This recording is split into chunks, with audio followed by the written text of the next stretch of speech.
കരങ്ങൾ കൂപ്പി കണ്ണു തുറന്ന ദിവ്യകാരുണ്യത്തിലേക്ക് നോക്കി ജീവിക്കുന്ന കർത്താവിനെ ആരാധിച്ചുകൊണ്ട് നമുക്ക് ഒരുമിച്ച് പ്രാർത്ഥിക്കാം. പരിശുദ്ധ പരമ ദിവ്യകാരുണ്യനാഥനായ ഈശോയ്ക്ക് എന്നേരവും ആരാധനയും സ്തുതിയും പുകഴ്ചയും ഉണ്ടായിരിക്കട്ടെ. എഴുന്നേറ്റ് നിൽക്കുകയോ മുട്ടുകുത്തി നിൽക്കുകയോ ഇരിക്കുകയോ ഒക്കെ നിങ്ങൾക്ക് ചെയ്യാം. പ്രാർത്ഥനയോടെ ഈ നിമിഷങ്ങളിലായിരിക്കുക. ദൈവമേ, നീ മാത്രമാണ് എൻ്റെ ആശ്രയമെന്നുള്ളുകൊണ്ട് പറയുക. നീയല്ലാതെ ഈ ലോകത്തിൽ എനിക്ക് ആരുമില്ലെന്ന് പറ. സ്വർഗത്തിൽ നീയല്ലാതെ ആരാണ് എനിക്കുള്ളത്? ഭൂമിയിലും നിന്നെയല്ലാതെ മറ്റാരെയും ഞാൻ ആഗ്രഹിക്കുന്നില്ല എന്ന് സങ്കീർത്തകൻ പറഞ്ഞില്ലേ? കർത്താവേ, സ്വർഗത്തിൽ അങ്ങല്ലാതെ മറ്റാരാണ് എനിക്കുള്ളത്? ഭൂമിയിലും അങ്ങയല്ലാതെ മറ്റാരെയും ഞാൻ ആശ്രയിക്കുന്നില്ല. കർത്താവേ, ഇതാ നിന്റെ മുമ്പിലായിരിക്കുന്ന മക്കൾ, ഇതാ നിന്നെ വിളിച്ച് പ്രാർത്ഥിക്കുന്ന മക്കൾ, ഇതാ ജീവിതം നിന്നിൽ സമർപ്പിച്ച് പ്രാർത്ഥിച്ചു കൊണ്ടിരിക്കുന്ന മക്കൾ. ലോകത്തോടുള്ള ബന്ധത്തിലല്ല തമ്പുരാനെ ഇപ്പോൾ ഈ മക്കൾ നിൽക്കുന്നത്, നിന്നോടുള്ള ബന്ധത്തിലാണ്. ഈ ആരാധന നിമിഷങ്ങളിൽ ഈ മക്കളായിരിക്കുന്നത് ലോകത്തോടുള്ള ബന്ധത്തിലല്ല, നിന്നോടുള്ള ബന്ധത്തിലാണ്. കർത്താവേ, ആരെല്ലാം നിന്റെ ജീവിതത്തിന്റെ ഭാഗമായോ, ആരുടെയൊക്കെ ജീവിതത്തിന്റെ ഭാഗമായി നീ മാറിയോ, അവിടെയൊക്കെ ജീവിതത്തിൽ അത്ഭുതങ്ങൾ സംഭവിച്ചിട്ടില്ലേ? ആരൊക്കെ നിന്നെ സ്പർശിച്ചുവോ, ആരെയൊക്കെ നീ സ്പർശിച്ചുവോ, അവരുടെയും ജീവിതത്തിൽ അത്ഭുതങ്ങൾ നടന്നില്ലേ? വർഷങ്ങളോളം രക്തസ്രാവം ഉണ്ടായിരുന്ന സ്ത്രീ കർത്താവിന്റെ വസ്ത്രത്തിന്റെ വിളിമ്പിലൊന്ന് തൊട്ടപ്പോ അവൾക്ക് സൗഖ്യം കിട്ടിയില്ലേ? അവള് കർത്താവിനെ തൊട്ടു, അവള് സൗഖ്യം പ്രാപിച്ചു.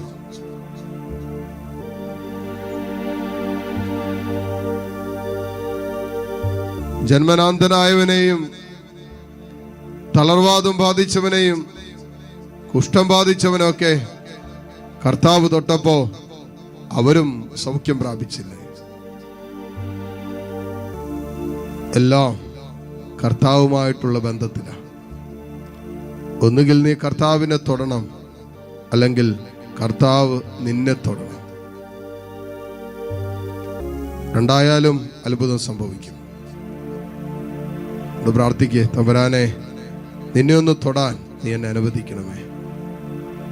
കർത്താവ്, നിന്റെ കരുണയുടെ കരം എൻ്റെ മേൽ നീ നീട്ടണമേ എന്ന് പ്രാർത്ഥിക്കുക. എന്നെയും തൊടാൻ പറ, സ്പർശിക്കാൻ പറ. ഇതാ കർത്താവിന്റെ സ്നേഹത്തിന്റെ തലോടലാണ് നമ്മൾ അനുഭവിച്ചുകൊണ്ടിരിക്കുന്നത്. കർത്താവിന്റെ സ്നേഹത്തിന്റെ സാന്ത്വനം,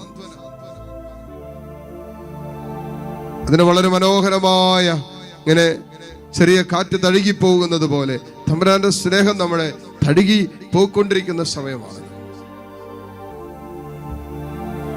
കണ്ടാലും എത്ര വലിയ സ്നേഹമാണ് ദൈവം നമ്മോട് കാണിച്ചത്. കണ്ടാലും എത്ര വലിയ സ്നേഹമാണ് മക്കളെ ദൈവം നമ്മോട് കാണിച്ചത്. ദൈവമക്കൾ എന്ന് വിളിക്കപ്പെടാൻ മാത്രം ദൈവം നമ്മളെ യോഗ്യരാക്കിയില്ലേ? നമ്മൾ അങ്ങനെയാണ് താനും. ബന്ധത്തില് ദൈവമക്കൾ എന്ന ബന്ധം, ആ ബന്ധത്തിലാണ് നമ്മളിപ്പോ നിൽക്കുന്നത്. ദൈവമക്കൾ എന്ന ബന്ധത്തിലാണ് ഞാനും നിങ്ങളിപ്പോ തമ്പുരാന്റെ കൂടെ നിൽക്കുന്നത്, ചാരയായിരിക്കുന്നത്. മക്കളെങ്കിൽ അവകാശികളാണെന്നല്ലേ വചനം പറയുന്നത്? മക്കളെങ്കിൽ അവകാശികളാണ്. അപ്പന്റെ എല്ലാ അനുഗ്രഹങ്ങളുടെയും അവകാശികളാണ് മക്കൾ. ഇപ്പൊ നീ മകനാണോ മകളാണോ, അങ്ങനെയെങ്കിൽ നീ അവകാശി കൂടിയാണെന്നാണ് അതിനെ നമ്മെ ഓർമ്മപ്പെടുത്തുന്നത്.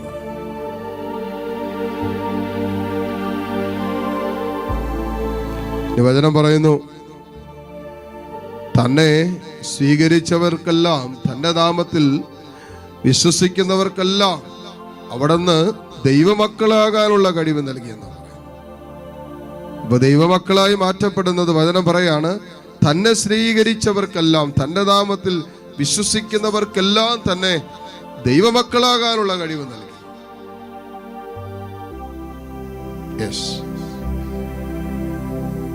ദൈവത്തിൽ വിശ്വസിക്കാനും ദൈവത്തിൽ ആശ്രയിക്കാനും തയ്യാറാകുന്നിടത്താണ് നമ്മൾ ദൈവമക്കളായി രൂപപ്പെടുന്നത്. രൂപാന്തരീകരണം നമ്മളിൽ സംഭവിക്കണം. ലോകത്തിന്റെ മക്കളാണോ നമ്മൾ?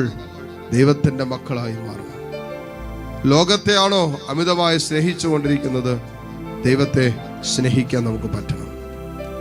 ലോകമാണോ വല്ലാതെ കണ്ട് നമ്മളെ ഭാരപ്പെടുത്തുന്നത്? നമ്മുടെ ഭാരം കർത്താവിൽ അർപ്പിക്കാൻ നമുക്ക് പറ്റണം.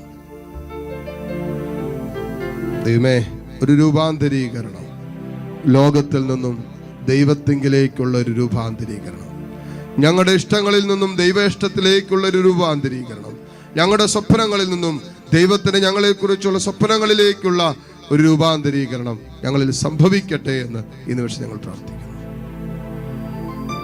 അത് സംഭവിക്കുമ്പോൾ അത്ഭുതങ്ങൾ ജീവിതത്തിന്റെ ഭാഗമാകും. കർത്താവിനെ തൊട്ടവരും കർത്താവ് തൊട്ടവരൊക്കെ ജീവിതം മാറിയതുപോലെ മക്കളെ, ഇതാ കർത്താവ് നിന്നെ തൊടുന്ന സമയമാണത്. കർത്താവ് നിന്നെ സ്പർശിക്കുന്ന സമയമാണത്. നിന്റെ സങ്കടങ്ങള് ഇപ്പോൾ ദൂരീകരിക്കപ്പെടും. നിന്റെ നൊമ്പരങ്ങള് ഇപ്പോൾ ഏറ്റെടുക്കപ്പെടും. നിന്റെ കണ്ണുനീര് ഇപ്പോൾ കുപ്പിയിൽ ശേഖരിക്കപ്പെടും. നിന്റെ അലച്ചിലുകൾ ഇപ്പോൾ എണ്ണിത്തിട്ടപ്പെടുത്തുന്ന സമയമാണ്. നിന്റെ തകർച്ചകളിലേക്ക് ഇറങ്ങി വരുന്ന ഒരു ദൈവം ഇറങ്ങി വരുന്ന സമയമാണിത്. വിശ്വാസത്തോടെ പ്രാർത്ഥിക്കാം. കരങ്ങൾ രണ്ട് ഈശോയിലേക്ക് നീട്ടിപ്പിടിക്കാം. നിങ്ങളുടെ വേദനകൾ എന്തൊക്കെയാണോ അത് ഈശോയുടെ അടുത്ത് പറ. ജോലിയില്ലാത്തതിൻ്റെ വേദനയുണ്ടോ? ഈശോട് പറഞ്ഞേ, കർത്താവ് ഒരു ജോലിയില്ലാത്തതിൻ്റെ വേദനയായി എത്രയോ നാളുകളായി മുന്നോട്ട് പോയിക്കൊണ്ടിരിക്കുന്നു. കർത്താവ് ഒരു കുഞ്ഞില്ലാത്തതിൻ്റെ നൊമ്പരമുണ്ടോ? അത് ഈശോയോട് പറ. വിവാഹം നടക്കാത്തതിൻ്റെ സങ്കടമുണ്ടോ? അത് കർത്താവിനോട് പറ. സാമ്പത്തിക മേഖലകൾ തകർന്നു പോയോ? അത് കർത്താവിനോട് പറ. നിന്റെ ദാമ്പത്യ ബന്ധം തകർന്നു പോയോ? ഈശോയോട് പറ. മക്കൾ വഴിതെറ്റിപ്പോയോ? കർത്താവിനോട് പറ. ജീവിത പങ്കാളി അവിശ്വസ്തതയിലാണോ? ദൈവത്തോട് പറ. ഓ ദൈവമേ, എന്റെ ധോരാ കണ്ണുനീരിന് നീ ഉത്തരം തരണമേ. വേണ്ടപ്പെട്ടവരുടെ വേർപാടിന്റെ ദുഃഖം നിന്നെ അലട്ടുന്നുണ്ടോ? ഈശോയോട് പറ. ഈശോയ്ക്ക് നിന്നെ ആശ്വസിപ്പിക്കാൻ പറ്റും. മർത്തായെയും മറിയയെയും ലാസറിന്റെ വേർപാടിൽ ആശ്വസിപ്പിച്ച ഒരു കർത്താവുണ്ടല്ലോ. ആ കർത്താവിന് നിന്നെയും ആശ്വസിപ്പിക്കാൻ പറ്റും. ദൈവമേ, ഈ മക്കളെ ഓരോരുത്തരെയും നിന്റെ പരിശുദ്ധ സ്നേഹത്താൽ ഇപ്പോൾ വിശുദ്ധീകരിക്കണമേ. നിന്റെ സ്നേഹത്തിലേക്ക് കരങ്ങൾ നീട്ടി ആ സ്നേഹത്തിന്റെ ഒരു തലോടലിനായി ദാഹിക്കുന്ന ഓരോ മകനെയും മകളെയും നീ ഇപ്പോൾ തൊടണമേ. ഇവരുടെ ജീവിതത്തിൽ സൗഖ്യം കിട്ടേണ്ട വിഷയങ്ങൾ, ഇവിടെ ജീവിതത്തിൽ അനുഗ്രഹം പ്രാപിക്കേണ്ട വിഷയങ്ങൾ, ഇവിടെ ജീവിതത്തിൽ വിടുതൽ പ്രാപിക്കേണ്ട വിഷയങ്ങളെല്ലാം യേശുവിന്റെ നാമത്തിൽ ഇപ്പോൾ സംഭവിക്കട്ടെ എന്ന് പ്രാർത്ഥിക്കുന്നു. കർത്താവിന്റെ പരിശുദ്ധ രക്തത്താൽ ഇപ്പോൾ സംഭവിക്കട്ടെ എന്ന് പ്രാർത്ഥിക്കുന്നു. ഈ ജീവനുള്ള ജീവിക്കുന്ന ദൈവത്തിന്റെ സാന്നിധ്യത്തിൽ അത്ഭുതങ്ങൾ സംഭവിക്കട്ടെ എന്ന് പ്രാർത്ഥിക്കുന്നു. ഹല്ലേലൂയ, ഹല്ലേലൂയ, ഹല്ലേലൂയ, ഹല്ലേലൂയ, ഹല്ലേലൂയ, ഹല്ലേലൂയ. ഈശോയെ ആരാധന, ആരാധന, ആരാധന, ആരാധന. കരങ്ങൾ ഉയർത്തി എല്ലാ മക്കളും സ്തുതിക്കട്ടെ. ഹല്ലേലൂയ, ഹല്ലേലൂയ, ഹല്ലേലൂയ. ഈശോയെ ആരാധന, ആരാധന, ആരാധന, ആരാധന, ആരാധന. ഹല്ലേലൂയ, ഈശോയെ ആരാധന, ആരാധന, ആരാധന. ഹല്ലേലൂയ, ഹല്ലേലൂയ. ഈശോയെ ആരാധന, ആരാധന, ആരാധന. ഹല്ലേലൂയ, ഹല്ലേലൂയ, ഹല്ലേലൂയ. കർത്താവേ, നിന്നെ ഞങ്ങൾ ആരാധിക്കുന്നു, ആരാധിക്കുന്നു, ആരാധിക്കുന്നു. ഈശോയെ നന്ദി, നന്ദി, നന്ദി, നന്ദി. മുട്ടുകുത്താൻ സാധിക്കുന്ന എല്ലാ മക്കളെയും നിമിഷം മുട്ടുകുത്തുന്നു.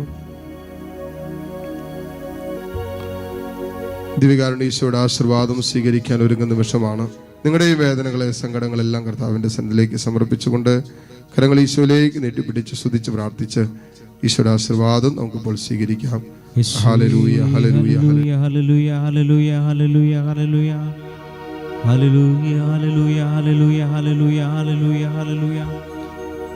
ആരാധന, ആരാധന, യേശുവേ ആരാധന. ഹല്ലേലൂയ, ഹല്ലേലൂയ, ഹല്ലേലൂയ, ഹല്ലേലൂയ.